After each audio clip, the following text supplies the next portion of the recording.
আমাদের সুরাট থেকে স্নেহা ম্যাডাম এসছেন, উনি আধিকারিক।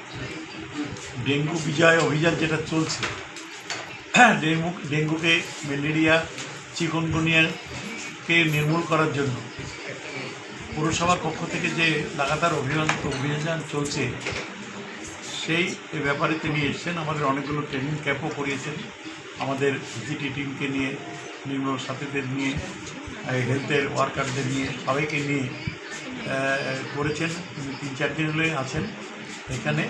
আজকে তিনি 12 নম্বর ওয়ার্ড এবং বিভিন্ন এলাকায় ভিজিটে গেছেন। তিনি যেটা দেখেছেন, বিভিন্ন বাড়িতে ঢুকে যে ফুলের টব, তার মধ্যে জল জমে আছে, তার মধ্যে ডেঙ্গুর লার্ভা পাওয়া গেছে। বাড়ির ভিতরে কলপাড়ে জল জমে রয়েছে, সেখানে ডেঙ্গুর লার্ভা রয়েছে।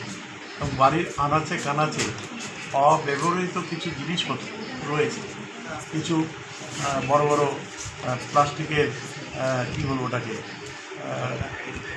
কন্টেনার এরকম রয়েছে ভাঙাচোরা, বাড়ির কোথাও এক কোণে ফেলে রেখেছে, সেখানে জল জমে জমে মানে লার্ভার জন্ম নিয়েছে।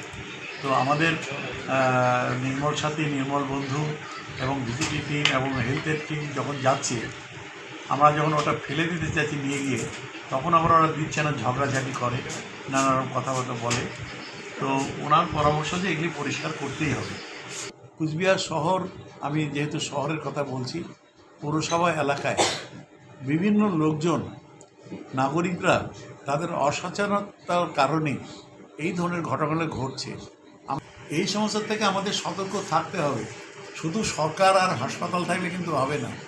আমরা যতক্ষণ না নিজেরা নাগরিকরা প্রত্যেকে সচেতন না হব, ততক্ষণ কিন্তু এই সমস্ত রোগ ব্যাধি থেকে আমরা নাগরিকদের ভালো রাখতে পারবো না, সুস্থ রাখতে পারবো না।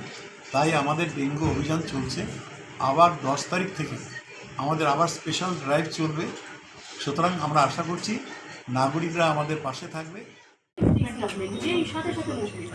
ক্লিয়ার, সাথে সাথে মুভমেন্ট করছে এবং এখানে প্রচুর পরিমাণে এখানে লার্ভাল লোড প্রচুর আছে। এবং শুধু তাই নয়, ইডিসের মশার ডেন্সিটিও কিন্তু অনেক বেশি, কারণ বিভিন্ন জায়গায় জল জমে আছে।